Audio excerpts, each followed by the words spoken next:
Hi everyone, I'm Lucy, and I've been in India for the past 4 years now, and I've had the great good fortune to travel and see a lot of this amazing country. And actually, this is my first time in Bhopal, and for this proud reason, so I'm very happy to be here. So I'm going to start by sharing a story which was told to me by a young woman back in the UK. I quote, "In 2015, my mum and dad decided to adopt another child.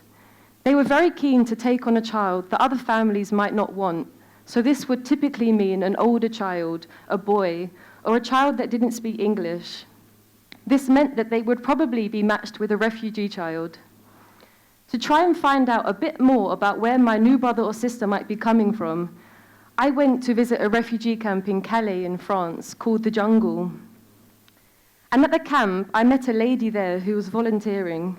This lady, she didn't have any money that she could donate, and she felt that she didn't have any skills that she could offer these people. But she really wanted to do something. So what she did is she brought a small portable foot spa, and she went and she washed the feet of the people at the camp.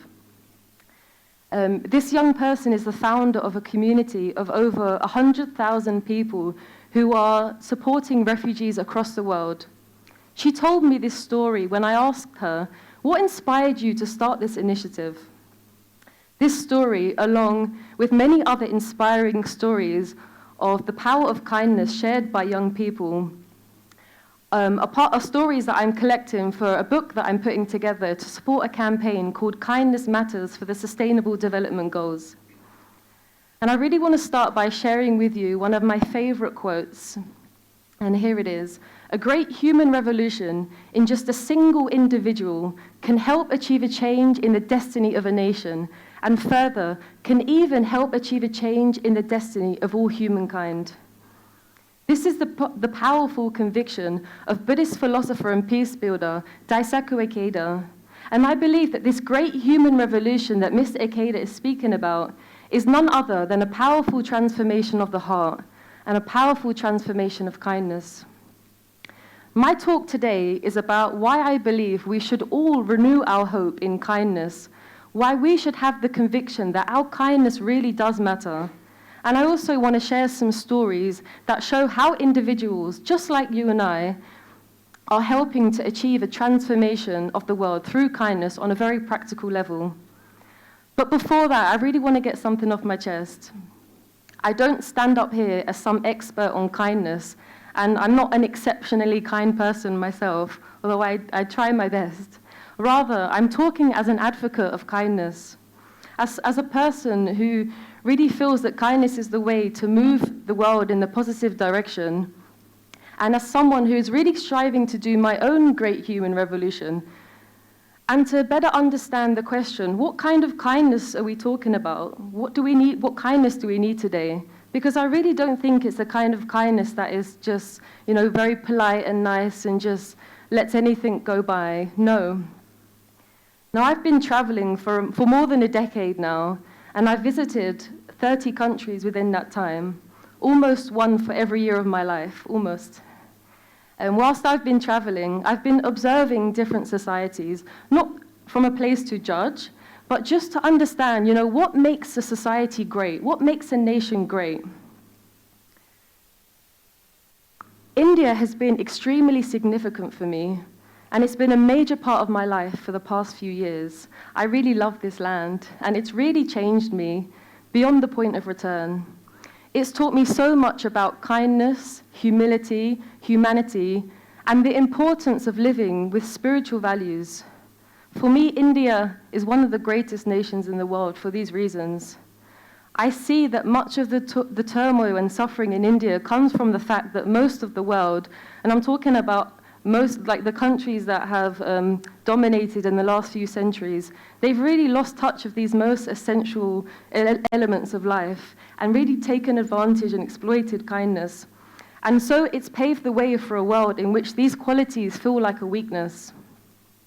As a global leader of kindness, my sincere wish is for India to never turn its back on kindness, to draw on its spiritual values more than ever before, and to serve as an example for the rest of the world, because the rest of the world are starting to watch, and especially the young people, they're seeking for a more humanistic philosophy to follow, and I think the answer really lies in this land. So I wanted to share another story with you, which is very significant for the next part of my story. So last year, I was living in Mumbai, and I was working for an organization that connects foreign nationals in India with students in local classrooms to take part in like a cultural exchange program. And I was going to visit a school in Pune, and I was on a bus, and we made one of those stops at the food courts that they do, and I got down, I went to the bathroom, I washed my hands, and when I came out, I was looking for somewhere to dry them just out of habit. And the toilet attendant, who was this small old lady, she came up and stood next to me, and she just simply offered her sari for me to dry my hands on. I was very touched by this gesture, and I understand that it might seem very normal to people in this room, maybe nothing out of the ordinary, because when I told my friend who's Indian about this, she was like, yeah, my mom does that for me in the kitchen all the time. But really, this felt like so much more than that. It was such a pure and humble act of kindness from a complete stranger. So later on, when I arrived at the school, and one of the children, they asked me, why would you come and live in India where you're from amazing London?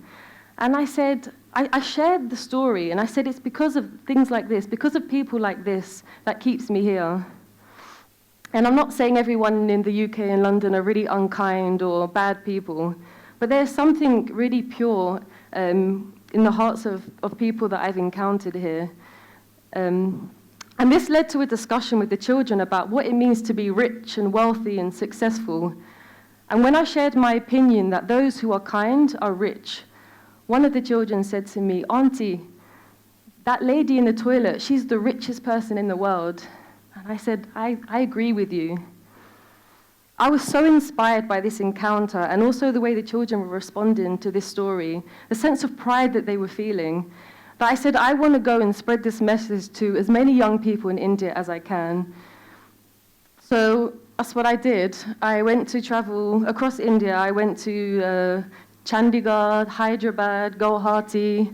I went to, where else? Bangalore, Chennai, to the tiny villages of Nadi in Himachal Pradesh, down to Kerala, and had the same conversations.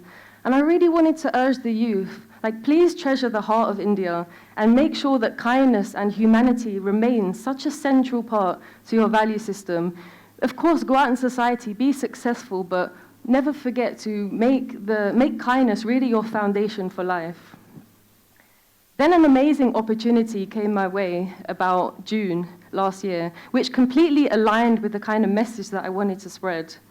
And this opportunity was the first World Youth Conference on Kindness, which technology fails me today, it's okay. It was the world's first World Youth Conference for Kindness, which was organized by UNESCO and the Mahatma Gandhi Institute of Education for Peace and Sustainable Development.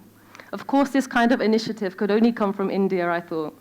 And I was so excited that large institutions are really starting to get behind this kindness movement. So I put in an application to be one of the youth delegates, and I was so excited when I was selected. In the lead up to the conference, we all took part in a training program called Compassionate Integrity Training. And this has been created by Life University's Center for Compassion, Integrity, and Secular Ethics based in the US. It's a 10-part program that aims to help participants cultivate basic human values as skills, things like compassion, empathic concern, common humanity and impartiality, engaging with discernment, all to inspire acts of kindness. And this accords completely with my own experience of kindness being something which we do need to practice. And in today's complex world where opportunities to connect with others face to face are becoming less, and where there's becoming more humanitarian crises, it's the kind of strengthening of these human values that I believe is required more than ever. The conference itself took place in August in New Delhi, and it was so empowering to gather with youth from countries all across the world. We were so diverse, but yet we were all united in our conviction in kindness. Some of us here. we said to each other, how can we do more? What else can we do? How can we grow this small community into something where more young people can follow? For more young people who feel the same way that we do. So we decided to form the Global Youth Alliance for Kindness, with the aim to empower and inspire more young people to develop their human values and to transform the world through the power of kindness. There's some more pictures of us there. And we put together, we drafted a declaration called the New Delhi Declaration of Kindness for the SDGs. So the SDGs being the United Nations Sustainable Development Goals. And this declaration consists of the voices of over 1,200 young people from 117 countries across the world who responded to UNESCO MGIP when they put out the call for kindness to share their kindness stories. And our main campaign is #KindnessMatters for the SDGs. So for anyone who's not familiar with the SDGs, they are a set of 17 goals to end our planet's biggest challenges by the year 2030. The UN SDG Agenda, which is the longer title, is the most comprehensive framework that we have to help us achieve a better, more sustainable world for humanity and the entire planet. I used to think that I had to be working for the United Nations or some big NGO to be able to actually make a real difference. But being part of this kindness campaign, I know that anyone and everyone can not only make valuable contributions, but actually that's the only way that we're going to be able to achieve these massive goals that have been set. But more importantly, that's the only way that we're going to be able to create real change if we all get behind this agenda. Being kind and compassionate and caring for others and the environment is something that everyone can do, and I understand now that this is truly the basis of every one of the SDGs. So I mentioned at the beginning that I'm currently putting together a book to support the campaign. So basically, it's a book featuring the stories of young people across the world who have started their own kindness movements in their communities and have helped improve the lives of others and our planet by doing so. And I've met some really incredible and inspiring young people so far. So I want to share a couple of these stories with you as examples of the way in which young people around the world are transforming the world through kindness. So I interviewed someone a couple of weeks ago. Her name is Katie, and she's from the USA. And at the age of 9, she brought home this tiny cabbage seedling as part of a school project. And this cabbage grew to 40 pounds. It was a massive cabbage. So she donated it to a local soup kitchen. So they have these soup kitchens in the US for people who are in need and need food. So she donated it there, and this cabbage helped to feed over 275 people. So moved by the experience she was that she decided to start vegetable gardens and donate the harvest to help feed people and combat hunger in her community. So she started an NGO called Katie's Crops, which now has hundreds of gardens growing across the country, and they've donated thousands and thousands of pounds of fresh produce to people and families in difficult circumstances. And her work is helping to achieve SDG 2, which is aiming for zero hunger. And then there is a young person called Nils from the UK. He'd been visiting this refugee camp to give clothes and other tents and things like this. But he realized that the people there were asking him the same question: can I use your phone? Have you got a hotspot? His phone bills were becoming ridiculously high. So he knew that he couldn't keep on doing this. So he thought, what can I do? He saw that people there just wanted to call their mom and let them know, hey, I'm okay, or they want access to basic information on the internet, which they didn't even have. So deciding that there was nothing really in the market that could solve this problem, and without having any experience, he decided to partner with his friend to build their own systems that would enable settlements like refugee camps to get connectivity. So they're still in the development phase, but so far they've got about 30 live systems out in different parts of the world, and they've been able to connect somewhere between 30,000 and 50,000 people so far. And his work is helping to achieve SDG 9, which is based on industry, innovation, and infrastructure. But what's really been the most inspiring for me through hearing these stories is the fact that these young people, they haven't had any money, they haven't had any amazing technical skills or years of professional experience, and yet they really are changing the lives of others and transforming communities through kindness that's based on just a concern and a question, what can I do?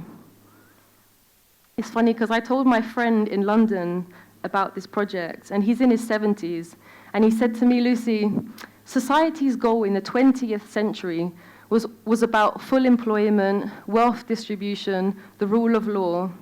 Hearing about your project, this has progressed to a more demanding 21st century goal of a society of kindness and compassion. I believe that we are a more demanding generation. The advances and progresses made in the 20th century were virtually all material and physical.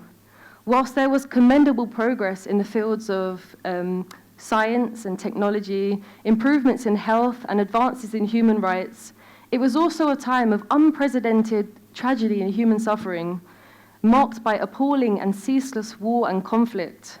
It was an era of disregard for human life, which has left humanity in a state of complete spiritual upheaval and crisis.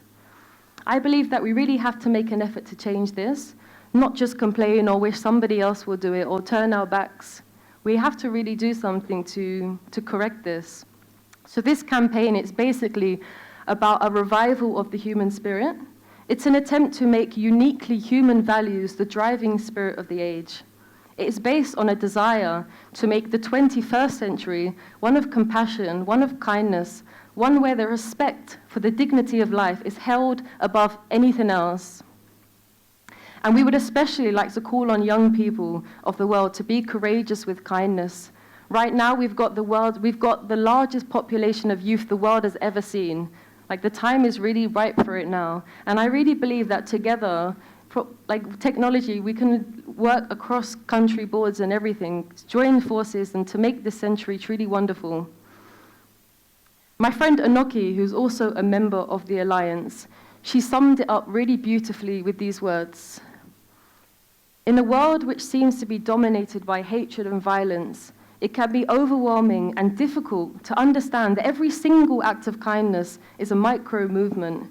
And when all of these micro movements come together, they're going to snowball into a world of kindness. So I really want to leave you with the following message and this image. It requires courage to be kind. It really requires courage to see another person's positive qualities. It requires courage to see all the reasons not to be kind and to be kind anyway. It requires courage to train ourselves over and over again to choose kindness when there are so many other options to choose from. But I really believe that this is our challenge as humans, and we should make this our fight. So let's all have a kindness victory together. Thank you.